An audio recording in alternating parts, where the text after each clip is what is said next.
श्री सतगुरु महाराज की जय। श्री प्राणनाथ प्यारे की जय। प्रणाम जी। वंदे सतगुरु चरण को करूँ प्रेम परिणाम। अशुभरण मंगल करन देव चरण जी नाम। श्री प्राणनाथ निज मूल पति श्री मेरा शुभ नाम। तेजी कुमार श्यामा युगल को पल पल करूं प्रणाम। प्रणाम जी।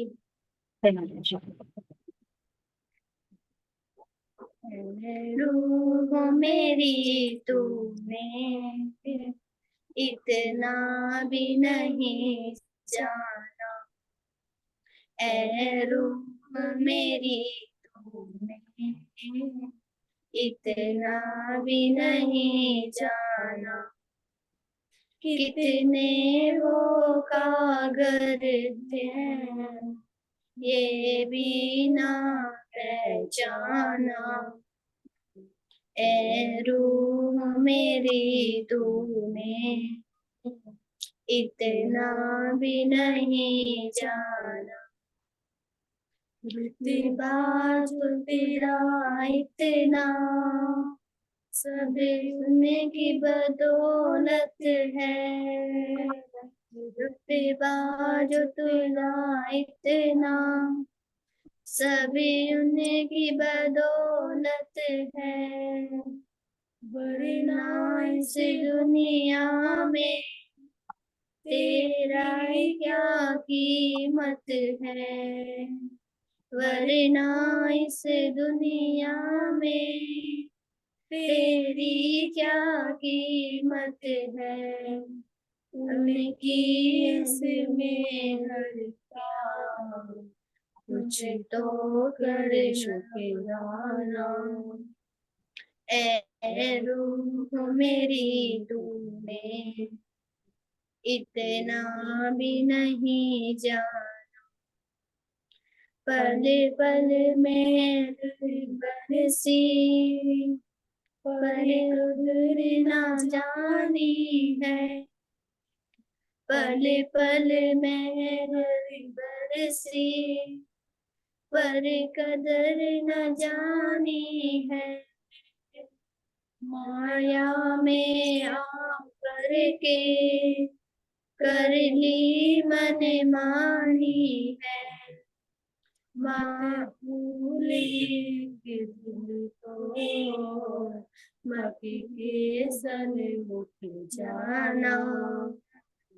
ऐ रूह मेरी तूने इतना भी नहीं जाना।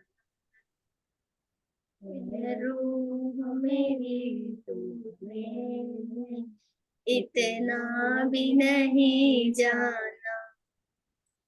एक लाड़ लड़ा क्या ईमान को बैठी। एक लाड़ लड़ाया क्या ईमानी को बैठी। शिकवा तुझसे इतना दुनिया में बैठी। शिकवा तुझसे इतना दुनिया की हो बैठी। तेरा यहाँ नहीं सर तो सब बेगाना। ऐ रूह मेरी तूने इतना भी नहीं जाना।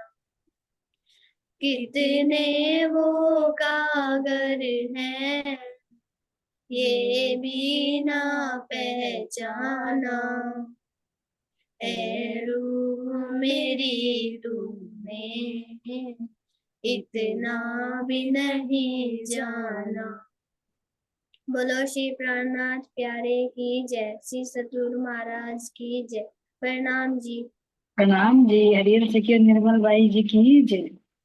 है ना, बहुत प्यारा है ना। साथ साथ में एक छोटी सखी एक बड़ी सखी है ना।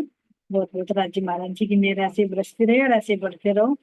है ना, ये भी हौसला चाहिए सुंदर साथ जी, नहीं तो कहते रहते हैं कि सुनते नहीं बच्चे, और जो अपनी मर्जी से आ रहा तो वो धनी का होगा। ऐसा बेटा है, ऐसे चलते राज्य महाराज जी की मेहर पल पल बरसती रही, आपके चरणों में कोटि कोटि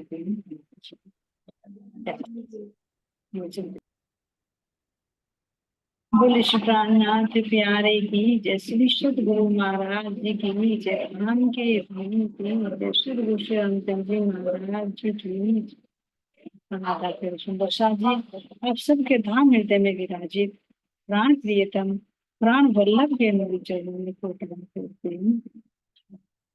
सुंदर शाह जी धाम धनी की अपार मेहर है, जो हम अपने परम हंस सतगुरु श्री रामदास महाराज जी की बेतक को श्रवण कर रहे हैं, और उनके जीवन में जो घटनाएं घटी उन्होंने बहुत अच्छी तरह से प्रस्तुत किया। सुंदर शाह देखने के लिए तो कहानियों को तौर पर लग रही है, लेकिन इनके पीछे सार तत्व छिपा,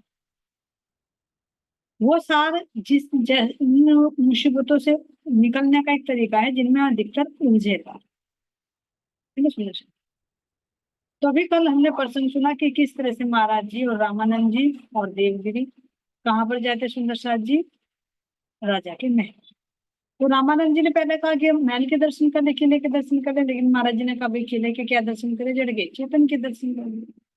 तो राजा के दर्शनों के लिए जाते हैं कि किले के भी दर्शन हो जाएंगे, दक्षिणा भी मिल जाएगी, और साथ साथ में राजा से भी मुलाकात।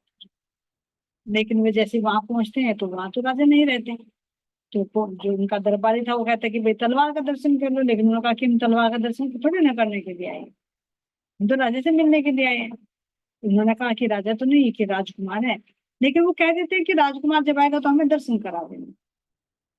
तो वे एक महल से दूसरे महल में जाते हैं स्नान करने के लिए, तो तब कहते हैं कि हम बता देंगे। तो महाराज जी सुंदर साथ जी किस प्रकार कहते थे कि 5 मिनट पहले बता देंगे, लेकिन वो जो दरबारी था वो 5 मिनट पहले नहीं बताता, साथ के साथ ही वो बहुत धीमी आवाज में बोलता है जिससे महाराज जी सुन नहीं पाते, और फिर उल्टा वो उन पर डांट पड़ने लगता है कि तुमने राजकुमार का अपमान किया है, जो उनके आने में तुम खड़े नहीं। ये सुंदर साथ जी सारी बातें तो सुन रहे थे राजकुमार, महाराज जी ने भी उसको डांट फटकारा कि भाई बता गलती किसकी है,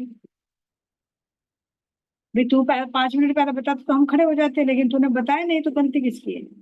लेकिन यहाँ से अनबन होकर सुंदर साथ जी महाराज जी और देवगिरी तो बाहर आ जाते हैं, है ना, लेकिन वो जो दरबारी होता है उसको राजकुमार डांट फटकार लगाता है कि तुम किस बेस पर उसको डांट रहा था साथ में, क्योंकि जब महाराज जी ने कह दिया था सुंदर साथ जी कि यहाँ के दरबारी ऐसे तो राजा कैसा होगा, हमें नहीं ऐसे ओछो के दर्शन करने। तो ये बात राजकुमार ने जब सुनी तो ये सुंदर साथ जी उसको लगा कि भाई ये दरबारी तो मेरा खुद का अपमान करा रहा है, मेरे पिताजी का अपमान करा रहा है, और कोई साधु सन्यासी हमारे दर पर आया है तो हमें उनके चरणों में नतमस्तक होना चाहिए, और ये कह रहा है कि तुमने उनका अपमान किया है। तो अपनी इज्जत बचाने के लिए राजकुमार तुरंत उसको दरबारी को भेजता है कि तुम जाओ उनको बुलाओ, लेकिन महाराज जी नहीं आएंगे। फिर दूसरे पुरुष को भेजा जाता है कि भाई वो जाओ तुम उनको बुलाकर लेकर आओ, लेकिन महाराज जी और देवगिरी कह देते हैं हमने ना तो तुम्हारी कोई चोरी की है, ना हम तुम्हारे राजा के कोई नौकर है, तू होगा ना, हमने हमने बना अपनी मर्जी से गए थे, अपनी मर्जी से। अब अगर राजकुमारी बुलाने के लिए आए तो हम नहीं जाएंगे। तो इस तरह से सुंदर साथ जी यहाँ पर देखे तो महाराज जी फिर नहीं जाते, यहाँ से चल देंगे। अब इससे शिक्षा क्या मिलेगी सुंदर साथ, कभी कभी ऐसा होता है जैसे अभी दरबारी था है ना, उसको अपने पद का घमंड था कि तो राजा का दरबारी है, तो जो चाहे एक पद का घमंड, लेकिन उसमें हम अपने धन के या पद के मद में अच्छे अच्छे बड़े बड़े परमहंसों का भी अपमान कर जाते हैं सही, जो बहुत ही भारी पड़ता। क्यों? क्योंकि वो सोच रहा था कि शायद ये तो कोई भिक्षा देने के लिए आए, लेकिन वो नहीं सुन सके, इनकी पहचान नहीं कर रही। तो यही है कि कभी भी हमारे पास परमात्मा ने कोई एबिलिटी दी है, कोई योग्यता दी है, तो हमें अपने किसी में भी अहंकार करके दूसरों का अपमान नहीं करना चाहिए। वो आराम से भी तो बोल सकता था, पूछ सकता था, लेकिन क्या होता है जिसमें पद होता है वो अपनी गलती को दबा लेता है, दूसरों की सही बात को भी गलत ठहराता है, जैसे अभी इसने किया। कि राजकुमार के 5 मिनट आने से पहले बताना था, लेकिन वो नहीं बताया। और फिर साथ के साथ फुसफुसा रहा है, वो सुनी नहीं, तो उल्टा कह रहा है कि तुमने तो राजकुमार का अपमान किया। उसके करने की सजा उसको मिली ना, राजकुमार ने देखी तुरंत बता दिया उसको। तो यही देखे सुंदर साथ जी, तो यहाँ पर शिक्षा भी हमें क्या मिल रही है। महाराज जी कहना चाह रहे हैं कि जैसे हम यहाँ के राजा और महाराजाओं की चापलूसी करना चाहते हैं ना, उनके तलवे चाटते हैं, उनके दर्शनों के लिए हम गिड़गिड़ाते हैं, तो क्यों ना हम उसे एक परमात्मा के लिए गिड़गिड़ाएं, उसके दर्शन के लिए इतने प्रयत्न करें जितने हम राजा के लिए करें। वहां कोई नहीं कहेगा कि थोड़ी देर ठहरो, ये तुम स्नान करके जा रही है, वे या दूसरे कमरे में ये सो रहे हैं, कि जिस टाइम देखो उसी टाइम अपने धन्य का दिखा रहे।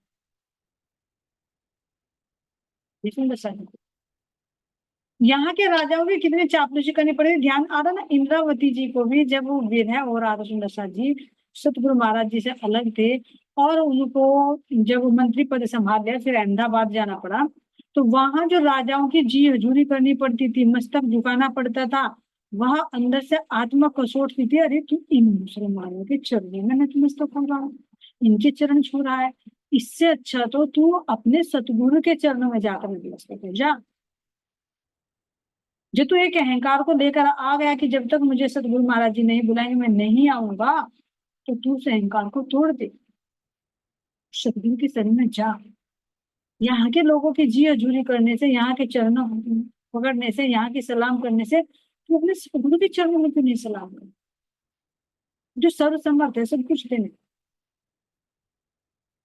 देखो समझ, तो वास्तव में हमें यहाँ से किसी से कोई अपेक्षा ना रखे, कर्तव्य करें, कुछ मिल रहा है उसका भी सम्मान करें, लेकिन एक उम्मीद ना रखे, क्योंकि देने वाला वो है, पूर्ति उसके देने से होती है, किसी के देने से कभी पूर्ति नहीं होती है, मान सम्मान।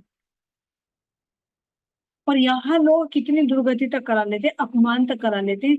इतना ही नहीं सुंदर साथ जी, चलो ये तो राजा है, यहाँ की अगर कोई पर्सनैलिटी होती है, कोई हीरो वगैरह होता है, उसके पीछे भी देखो दुनिया कैसी पागल है, तो कुत्तों की तरह चलती है।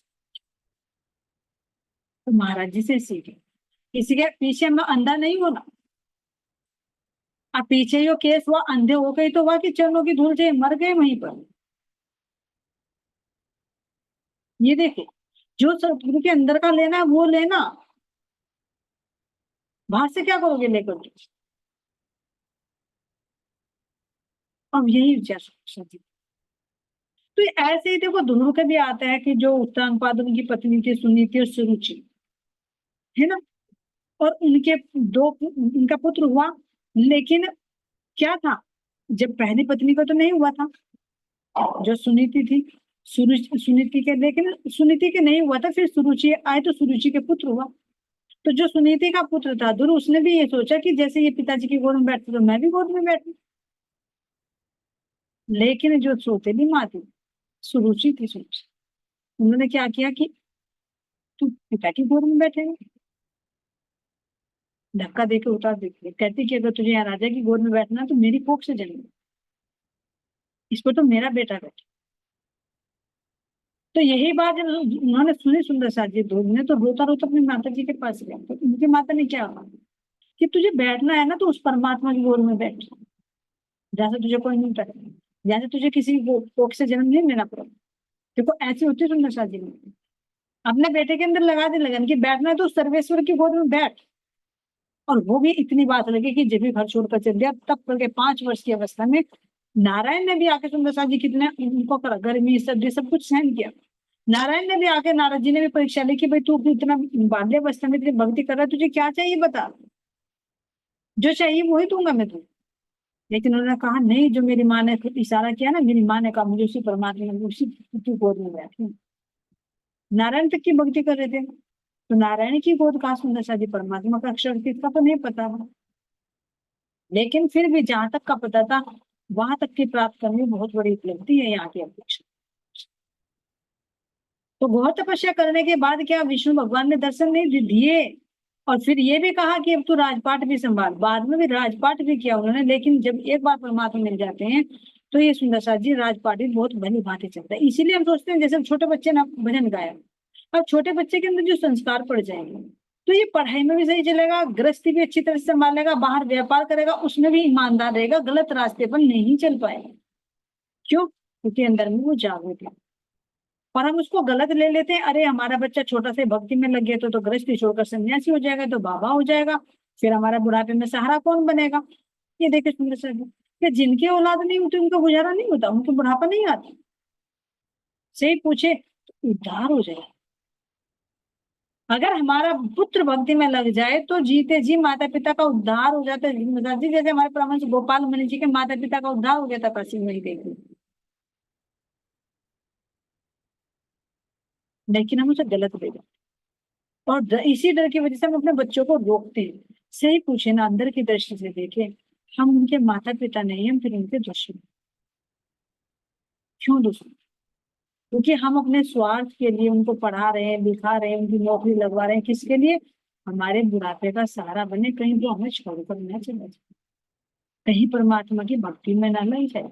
और जबकि उसका यही तो कर्तव्य है कि वो अपने इस मानव शोले को पाकर परमात्मा की भक्ति करे, उसको पाएंगे। देखो, सही मायने में ये कहे ना कि अगर एक पुत्र धार्मिक राह पर चलता है ना, तो वो धर्म तो निभाता है, लेकिन वो माता पिता की देखभाल भी, अपने परिवार की जिम्मेदारियों का भी अच्छी तरह से वहन करता है। वो गलत पर ना तो चलेगा और ना ही वो चलने देगा अपने आने वाली जनरेशन को नहीं चलने। वो ये नहीं करेगा कि मैं अपने बच्चों के लिए, अपनी पत्नी के लिए, जो माता पिता बूढ़े हो गए उनको मैं अनाथ वृद्धाश्रम में छोड़ा, नहीं। वो प्यार की लड़ी वो समझ। तो जैसा हम बीज बोएंगे वैसे तो मिलेगा। आज हम बच्चों को अपने आध्यात्मिक मार्ग पर लेकर चल रहे हैं, उनके अंदर अच्छे संस्कार बो रहे हैं, तो उसका फल हमें मिलेगा। क्योंकि जैसा हम बीज बो रहे हैं ना, उसका पेड़ बनेगा, उसका फल बनेगा, तो वो हमें मिलेगा। और अगर हम बच्चों को गलत विचार दे रहे हैं, पूरे धन के पीछे, पैसों के पीछे, बेटा ले उठ ले, सोच ले, कैसे भी कर ले, है ना, तुझे पैसा ला, वो पैसे के लालच में ऐसा अंधा हो जाएगा, ऐसा अंधा हो जाएगा कि एक दिन तुम्हारा भी मर्डर कर देगा। देखो तो दिखा दूसरे बेटे को, क्योंकि अंधा हो जाता, लालच ऐसा हो जाता। जो माँ इतने प्यार से पालती है ना, वो तुम्हारी ही ज्वेलरी निकाल निकाल कर तुम्हें वृद्धाश्रम में छोड़ जाएगी। क्यों? उसकी दृष्टि में केवल पैसा है, पैसा सब कुछ है, पैसा है तो सब कुछ है। तो अब ये देखिए, हम फिर रोते हैं तो करने का फल किसका? वो बीज तो हमने बोया ना, वो बीज हमने ही बोया। और अगर हमने उसे भक्ति के मार्ग पर चला, वो अच्छी किताबें पढ़ेगा, अच्छे संस्कार लेगा, तो सेवा भाव समझाएंगे, तो वो अच्छे से सेवा भी करेगा। आज हम बच्चे से कह देते हैं, बच्चा अपने ताऊ जी से, चाचा जी से झूठ बोल दे, कहते फोन पर पापा नहीं है, तो चिंता ना करे सुनिए सर जी, आज हम जिका रहे, कल को वो तुम्हें कहेगा पापा जी मैं यहाँ हूं ही नहीं। खड़ा रहेगा वहां पर ड्रिंक बार में और कहेगा पापा जी मैं तो मंदिर में हूँ। क्यों? क्योंकि वो झूठ बोलना हमने तो सिखाया नहीं। जैसे हम बीज बोले सुंदर साथ जी, उसका फल हमें। तो इसीलिए यहाँ पर कह रहे सुंदर साथ जी, विचार करे कि जो धन के मद में है, अहंकार में चूर है, ऐसे राजाओं महाराजाओं, ऐसे मंत्रियों के हम चरणों में गिड़ गिड़ाते हैं, लेकिन एक परमात्मा जो हाथ फैलाए खड़ाए कि आज मेरा भक्त मैं तेरे लिए तैयार हूँ, उसकी तरफ हम देखते। और महाराज जी के अंदर यही प्रेरणा है, यही शिक्षा दे रहे हैं कि जैसे हम राजाओं की चापलूसी करते हैं, उनसे मिलने के लिए हम अनेक प्रयत्न करते हैं, सिफारिशें करते हैं, ऐसे परमात्मा को पाने के लिए भी तो अनेक से मिलो, तो चर्चा करो, सिफारिशें करो, और वो तो हर घड़ी मिलेगा, कोई समय निर्धारित नहीं है, और सब कुछ देगा। ये सुंदर साथ जी, इस प्रसंग से हमें महाराज जी शिक्षा देना चाह रहे थे कि यहाँ की चापलूसी छोड़कर उस परमात्मा को पाने का प्रयत्न करो। वो है सर्वेश्वर, सब राजाओं के दिल। अब यहाँ से सुंदर साथ जी महाराज जी कह रहे हैं, उसे मना कर देते कि भाई हम नहीं आएंगे। कह रहे हैं, मौजों में रहते सदा थी सतगुरु की देन, पधरे रहते थे ही सतगुरु एन के एन। मौजों में रहते थे हम सब। महाराज जी को कोई अपेक्षा नहीं थी कि राजा के दरबार में जा रहे हैं तो कोई मान सम्मान मिले, कोई पैसा मिले। वो तो रामानंद जी ने कह दिया था, भाई मुझे महल देखना, किला देखना है, तो महाराज ने कहते चलो भाई राजा से भी दर्शन कर लेंगे। लेकिन वहां जाकर तो कह रहे सीधे एक तलवार लटकी हुई राजा की, कौन इससे, जैसे खांडा विवाह हो जाता ना, याद है ना, जब देवचंद जी निकले थे जिस बारात के लिए, उनका भी खांडा विवाह के, राजा ने, लड़का नहीं जा पाता तो तलवार लेकर तलवार से विवाह करके लाया, उसको खांडा विवाह बोलते। ऐसे सुंदर शादी जब देवचंद जी कच्छ में गए थे, वहां पर एक गए भगवान के मुझे दर्शन करा दो, बताओ किसके दर्शन करने हैं? सारे 84 घंटों वाला मंदिर था, सारों में भगवान की मूर्ति थे, वो पर्दा हटाते थे दिखाते थे, बताओ किसके दर्शन करने हैं? तो मूर्ति से केवल परमात्मा के दर्शन नहीं होते, चेतन के दर्शन। तो यही सुंदर साहब जी महाराज जी कह रहे कि हम तो अपने मौजों में रहते थे, सतगुरु की देन थी, क्योंकि हृदय में पूरा भंडार लेकर सतगुरु बैठ गए थे और पधरे रहते थे ये में सतगुरु एन के एन। एन के एन मतलब जो सुंदर साहब जी अपने मूल स्वरूप में हो। एक होता है बाहर, जो कह रहे कि ज्ञान यहाँ पर आए जो ज्ञान लेकर, और फिर अपने मूल में जाकर बन जाते हैं वो ज्ञान के ज्ञान, यानी एक प्रकट रूप में और एक अपने मूल।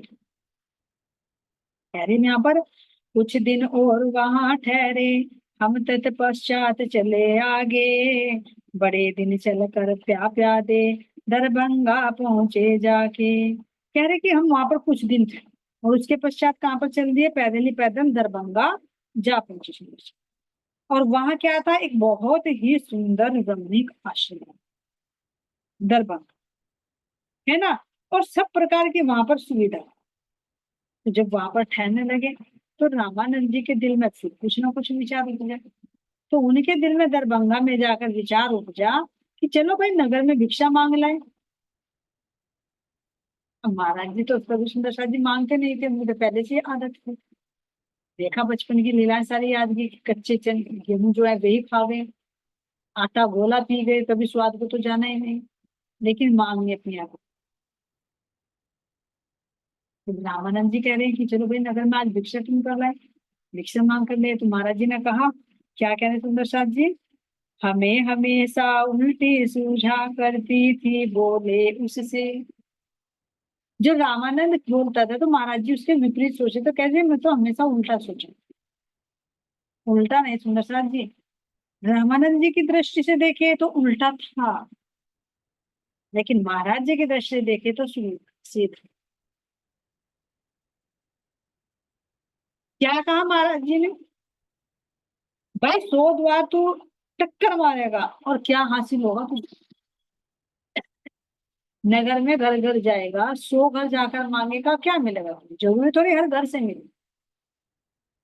मांगना मरने के समान होता है सुंदर सा जी। देखो तो भीख मांग कर जाकर देखो तो, कोई तो खूब भर भर कर देगा, कोई खाली भेज देगा, कोई 1 रुपया देगा और कोई तो गाली भी दे देगा, कोई दरवाजा भी नहीं खोला। कहते ना कि मांगना मरने के समान होता है। और जिसके पास होता है वो अगर होते हुए भी ना दे तो वो उस मरे हुए से भी बराबर है। लिखा सुंदर सा जी साहब, मरा भी मांगने वाला तो मरा हुआ होता ही है, लेकिन अगर जिसके पास है वो तुम्हारे दर पर कोई मांगने के लिए आए, तुम ना दो तो तुम उस मरे हुए से भी बदतर हो, क्योंकि देने की वृत्ति ही नहीं है। तो महाराज जी ने कहा भाई 100 घर जाएगा तो क्या मिलेगा? कोई 1 रुपया देगा, कोई 2 रुपये देगा, कोई 4 आने देगा, कोई 8 आने देगा, पैसे चलते तो उससे मिले। कोई रोटी देगा, कोई सूखी बासी दे देगा, कोई तो बनाकर देने वाला नहीं है। दे सकता है कोई भी 100 एक, लेकिन फिर भी कहा कि तू घर घर मांगेगा तो इससे अच्छा तो एक ही जगह मांग ले। अब रामानंद कह रहे कि भाई कौन से घर मांग ले? कि वो राजा का घर है, राजा के महल में चल और वहीं से मांग ले, तो वहीं से सब कुछ मिल जाएगा। अब देखना सुन, अभी पिछले भी राजा का प्रसंग आया और इस दरभंगा में भी राजा का प्रसंग आया, लेकिन दोनों की घटना में क्या अंतर है ये विचार करें। पहली घटना में तो उनकी इच्छा थी कि पहले हम किला देखें और फिर राजा के दर्शन, मांगने नहीं गए थे। लेकिन अब आगे जब दरभंगा में आए तो अब भिक्षा मांगने के लिए आए, भी राजा के पास मिल जाएगा, क्योंकि जो राज्य होते थे पहले उनको राजा ही बोला जाता। तो यहाँ कह रहे सुंदर साथ जी की जो मांगना है तो एक से मांग ले, अरे एक दरवाजा मांगो और तृप्त होकर उठो, जीवो और दक्षिणा भी लो, ऐसा दरवाजा ढूंढो। रामानंद को समझाया महाराज जी ने, ऐसा दरवाजा ढूंढ तुझे भिक्षा भी एक घर से मिल जाए, दक्षिणा भी मिले, सम्मान से मिले, और फिर तू भी तृप्त हो जाए। अब ये तो सुंदर साथ जी यहाँ तो महाराज जी कह रहे हैं कि राजा का दरबार है, लेकिन इसमें हमें क्या संकेत देना चाहिए? हमें रामानंद है, अरे भाई हमारे से तो पढ़ना नहीं आता, बच्चा पढ़ाई में नहीं है तो क्या करे, सरस्वती का जाता है। अरे शादी नहीं हो रही है, शिव के पार्वती की जो ना वो करवा लो, जो करवा लो, पीपल को पूजवा लो, वो करवा लो, है ना। कुछ परेशानी आ रही है तो शनि वाले को क्या कर दो, शनि पे तेल चढ़ा दो, शनिवार वाला आता है उसको दे दो, घर में हरी मिर्च नहीं मिलेगा। घर घर दर दर जाकर हम किसी से कुछ और किसी से कुछ नहीं, और फिर भी क्या तरक्की होती है, कि जितनी हमारी मनोकामनाएं हैं, जितने हमारे दुख दर्द है, क्या दूर होती है? विचार करो। नहीं होती। क्यों? क्योंकि इन देवी देवताओं को भी ऊपर से ऑर्डर मिलता है तब ये काम। जैसे यहाँ के सीएम हो गए, गवर्नर हो गए, कोई भी होगा सुंदर शास्त्री अधिकारी, जब ऊपर से ऑर्डर पारित होता है तब उस ऑर्डर को क्रियान्वित कर। इसी तरह से इस आध्यात्म में भी जब ऊपर से ऑर्डर आता है तो तभी ये देवी देवता किसी को कुछ वरदान दे पाते हैं, क्योंकि ये कार्य होना होता है। तो महाराज जी हमें ये कहना चाह रहे हैं कि भाई तुम घर घर जाकर मांगोगे लेकिन फिर भी तृप्ति नहीं होगी, तो ऐसा घर ढूंढ लो ना जहां तुम्हें सब कुछ मिल जाए, दर्शन भी हो जाए और तुम्हें तृप्ति भी, संतुष्टि भी मिले। विचार करो। हम जो इतने भटकते रहते हैं, इतनी जगह जगह इसको भी पूज, इसको भी पूज, उसको भी पूज, तो ये देखे सुंदर शाह जी, इतना करने के बाद भी क्या हमारे मन में शांति है? घर में शांति है? और चलो यहाँ अगर धन मिल गया तो थोड़ी सी मनोकामना पूर्ण हो गई, भाई किसी का कर लेते, देवता देते भी है, नौकरी भी लग गई, घर में पैसे की भी कोई कमी नहीं है, लेकिन क्या शांति है मन में या घर में? और अगर 1% अगर शांति भी हो गई तो क्या मरने के बाद शांति मिलेगी? कहीं ठिकाना ढूंढा है असली? क्या असली ठिकाना ढूंढा है कि असली ठिकाना कहाँ है जहां तुम्हें शांति मिल जाए? फिर 84 लाख नहीं मांगो। ये महाराज जी हमें संकेत दे रहे रामायण के माध्यम से कि भाई दर दर ना भटको, दर दर ना मांगो, एक ही ऐसा घर ढूंढ लो जो सामर्थ्य है, जो तुम्हें सब कुछ दे सके। तुम सब समर्थ सब, मेरे सदगुरु भी समर्थ है, मेरे धाम धनी भी समर्थ है। क्यों? क्योंकि सुंदर शाह जी जब उस पूर्ण ब्रह्म परमात्मा अक्षर तीर्थ के हुक्म के अधीन अक्षर ब्रह्म है, अक्षर ब्रह्म के अधीन नारायण है, नारायण के अधीन ये देवी देवता है, तो जब वो ऊपर से अगर धाम धनी कुछ देना चाहेंगे तो क्या देवी देवता नहीं देंगे? यहाँ पर भी अगर कोई कहते हैं कि सुंदर शाह जी छोटी हमारी कचहरी वगैरह में कोई केस नहीं लड़ा जाता, तो कहते हैं कि हाई कोर्ट में जाओ, फिर सुप्रीम कोर्ट में जाओ, है ना। और अगर कंप्लेन भी है नहीं करे तो बड़े उस पर अफसर पर कंप्लेन की जाती है, जो छोटे अधिकारी नहीं सुनते। तो क्यों किया जाता है? क्योंकि छोटे नहीं सुनने तो बड़े, अब कहते तुम सीधे बड़े से कनेक्शन कर लो तो हर कोई सैल्यूट करेगा। तो यही महाराज जी में संकेत देना चाह रहे हैं कि भैया दर दर ना भटक कर केवल एक ऐसा ठिकाना ढूंढ लो जहां से तुम्हें सब कुछ मिल जाए और तुम्हारे मन को शांति भी मिल जाए, और आखिर में मरने के बाद भी मोक्ष मिले, तृप्त हो जाए। तो यहाँ कह रहे सुंदर साथ जी, और महाराज जी सब कह रहे, बात से संकेत दे रहे हैं कि हम, उन्होंने पूछा रामानंद जी ने कि ऐसा दरबार कौन है, तो महाराज जी ने कहा भैया ऐसा तो राजा था ही। अब राजा के दरबार में जाएंगे तो सब कुछ मिलेगा, और बाहर घर घर मांगे तो क्या मिलेगा? कोई 1 रुपया, कोई 1 पैसा, कोई 2 पैसा, कोई 4 पैसा, लेकिन राजा के यहाँ जाएंगे तो भोजन भी कराएंगे, सम्मान भी मिलेगा और दक्षिणा भी अच्छा मिलेगा। और राजा तो सम्मान करता ही सुंदर साथ जी साधु महात्माओं का। तो यहाँ पर चल दिए, कह रहे हैं आई समझ में उसके सुनकर तीनों ने प्रस्थान किया, राजद्वार पर अपना जमघट अलख लगा लगाने जा पहुंचा। आई समझ, रामानंद के समझ में आई, लेकिन सुंदर साथ जी हमारी समझ में नहीं, जो अंदर से महाराज जी बताना चाहे हमारे समझ में नहीं आता। रामानंद तो समझ गए कि महाराज जी ठीक कह रहे, तो उन्होंने कहा कि चलो भाई चलते, राजा के पास ही चलते हैं। तो तीनों के तीनों राजा के पास चल देते हैं और कह रहे हैं कि राजद्वार पर जब हम गए अलग जगाने के तो वहां जमघट हो गए लोगों के, और जमवा रहे और साधु महात्मा भी इकट्ठे हुए। चलो भाई राजा के दरबार में, क्या कह रहे हैं यहाँ पर, अफसर लोग महाराजा के हम लोगों को नजर पड़े, कुछ सीढ़ी चढ़कर बरामदा था जिसमें थे सब खड़े हुए। अफसर लोग जो महाराजा के जो अधिकारी थे तो उनकी नजर कह रहे महाराज जी कि हमारे पर पड़ी। हम जैसे, क्योंकि जो राज दरबार था वो कुछ सीढ़ियां चढ़कर था, तो उन सीढ़ियों से जैसे महाराज जी कह रहे कि हम जब चढ़ने लगे तो वो राजा के जो दरबारी थे उनकी नजर हमारे ऊपर पड़ गई। तो कुछ सीढ़ी चढ़कर जो ऊपर बरामदा था वहां खड़े थे वे लोग, और जैसे उनकी नजर पड़ी तो पूछने लगे भाई कौन है। तो महाराज जी कह रहे थे महाराज जी तो अवधूत में रहते थे सुंदर शाह जी, वही एक लुटिया और एक लंगोटी। लेकिन इधर जो रामानंद थे, रामानंद पंडित वेश में, साफ सुथरे कपड़े पहनते, माला पहनते, तिलक लगा कर रखते, तो वो पंडित जैसे लगते थे। महाराज जी अवधूत वेश में, तो सुंदर शाह जी शुरू शुरू में तो वर्दी को सलाम होता है, वर्दी को सलाम होता है। सुंदर शाह जी बहुत महाराज जी के पे बहुत मंथन करके देखा, बहुत वर्दी का इतना प्रभाव पड़ता है, बहुत पड़ता है। शब्दों को लोग ध्यान से सुनते हैं, महत्व देना। और अगर तुम इसी वेश में बोलो तो ये कहेंगे अरे हाँ ये हमें क्या बता रही है, कुछ नहीं। बहुत परेशान। तो यहाँ कह रहे सुंदर शाह जी की रामानंद तो टिप टॉप रहते थे और वह मैं तो सीधा साधा भूत वेश में रहता था।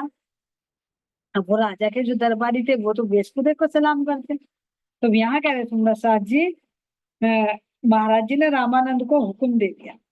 क्या कह रहे कि भाई अब रामानंद तू तो पंडित वेश में लग रहा है, अब हमारे तीनों के लिए तेरी भिक्षा लाना तेरी जिम्मेदारी, तुझे सलाम करेंगे। मुझे अवधूत को नहीं भूतनाथ बता रहे अपने आप कि मेरा तो भूतनाथ का वेश है भाई, देवगिरी मेरे पास में है, तो हमारे बस की तो है नहीं, लेकिन तू तो चोखा बढ़िया टिप टॉप लग रहा है पंडित सा, तो तेरी जिम्मेदारी तू जा और लेकर आ सकते भिक्षा। दिल में भी तेरे उपजी थी कि महाराज जी आज भिक्षा मांगला, मैंने तो 10 जगह से भटके मैंने तो एक जगह दिख जाए, तो अब तू जा और लेकर आ हमारे तीनों के लिए। और सुंदर साथ जी कह रहे हैं यहाँ पर, रामानंद चला सीढ़ी पर हम नीचे हो गए खड़े, उन लोगों को ऊपर जाते रामानंद जी नजर पड़े। महाराज जी कह रहे हम तो उन सीढ़ियों से नीचे ही खड़े। राजा का महल जो ऊपर था, जैसे हमारा सुंदर साथ जी रंग महल है, चांदनी चौक से जब हम चढ़ते हैं तो सीढ़ियां चढ़कर ऊपर जाते, तो ऐसे यहाँ पर भी कोई दरबार होता है, जैसे मंदिर भी देखा होगा तुमने तो ऊंची सीढ़ियों पर ही होता, ऊंचा स्थान। तो ऐसे राजा का महल बना हुआ था, नीचे चौक था, सीढ़ियां थी, फिर ऊपर महल बना, तो जिसमें जाना था तो वहां अधिकारी खड़े थे। तो इतनी बात सुनकर महाराज जी का संदेश पा गया, तो रामानंद जी सीढ़ी सीढ़ी चढ़ने लगे। ऊपर खड़े थे वे अधिकारी, उनकी नजर पड़ी, और नजर पड़ते ही क्या कह रहे रामानंद जी को, एक अफसर बोला उनमें से जब ये ऊपर पहुंच गए, लहजा कड़क का लहजा कड़कदार था उसका, क्यों क्या है कैसे आए। जब सीढ़ी चढ़कर ऊपर अधिकारियों के पास ही जाने लगे तो उन अधिकारियों ने देखकर फटक कर, भाई कौन हो, कहाँ चले आ रहे हो, क्या चाहिए, ऐसे ही मुंह उठाए चले आ रहे हो, बताओ तो सही, क्योंकि अभी किसी से कोई परमिशन नहीं सुनी। तब यहाँ कह रहे सुंदर साथ जी, रामानंद बोले हम भिक्षा करने आए हैं महाराज, निकली थी डरी पतली सी कुछ उस बेचारे की आवाज। रामानंद डरे डरे से, क्यों, क्योंकि अभी अंदर इतना आत्मबल नहीं था, लेकिन महाराज जी नहीं डरते। क्यों, क्योंकि अंदर में राजाओं के विराजा जी महाराज जी, दादा गुरु जी को उनकी आत्मिक दृष्टि जो खुली तो कह रहे कि मुझे तो राजा हो या कोई महाराजा हो या कोई सेठ हो, सब मुझे तो महल के कीड़े। इसलिए महाराज जी ने कटकारा के कहीं आवाज बोल गया। तो रामानंद को थोड़ा डर था, तो कहने महाराज जी की डरी डरी सी पतली सी आवाज में कहा कि भाई हम भिक्षा के लिए राजा जी से भिक्षा ले। अब इतने में सुंदर साथ जी कह रही हैं, कैसी भिक्षा, कैसी भिक्षा, क्या मतलब है भिक्षा का। टूटे से आसन पर तब तक रामानंद जा बैठ चुका। जब वहां पर सीढ़ियां चढ़कर एक आसन बिछा हुआ था, कुछ बिछाते सुंदर साथ जी, तो रामानंद जी तो बढ़िया तिलक लगा रखा है, टिप टॉप व्हाइट कपड़ों में माला कंठी डाल रखी है ना, और जाकर वहां पर आसन पर बैठ गए। लेकिन वो कह रहे उसके अधिकारी, भाई कैसी भिक्षा, कहाँ से चाहिए भिक्षा, है ना, तो क्या मतलब है भिक्षा का, तुम भिक्षा लेने के लिए। ये देखो सुंदर साथ जी सही मायने में ना, इतना अहंकार राजा के पास नहीं होता जितना अधिकारियों के पास, जो उनके दर देखा है, नोटिस किया बहुत जगह पर। ऐसे देखो औरंगजेब के अंदर था कि मैं मिलूं महाराज जी से, रामनाथ जी के, इमाम मेहंदी के दर्शन करूं, लेकिन जो उनके दरबारी थे उन्होंने कितने मिलने नहीं। कहते ना धोता चनर बाजेगर, फिर भी बड़ा भारी वृक्ष तो फिर भी झुक जाता है, लेकिन जिसके पास थोड़ा सा पद मिल जाए ना तो कैसे अहंकार में अकड़ कर। तो यहाँ सुंदर सर जी वे कैसा व्यवहार करते हैं, क्या भिक्षा मिलती है नहीं मिलती है, सब हम करेंगे अगली मीटिंग में। अब के देख रहे हैं सुंदर सर जी आप सबके चरणों में प्रेम। बोले श्री प्राणनाथ प्यारे की जय। श्री सतगुरु महाराज जी की जय। सतगुरु श्री रामरतन जी महाराज जी की। श्री श्री सत्य चरण में कोटि कोटि प्रणाम।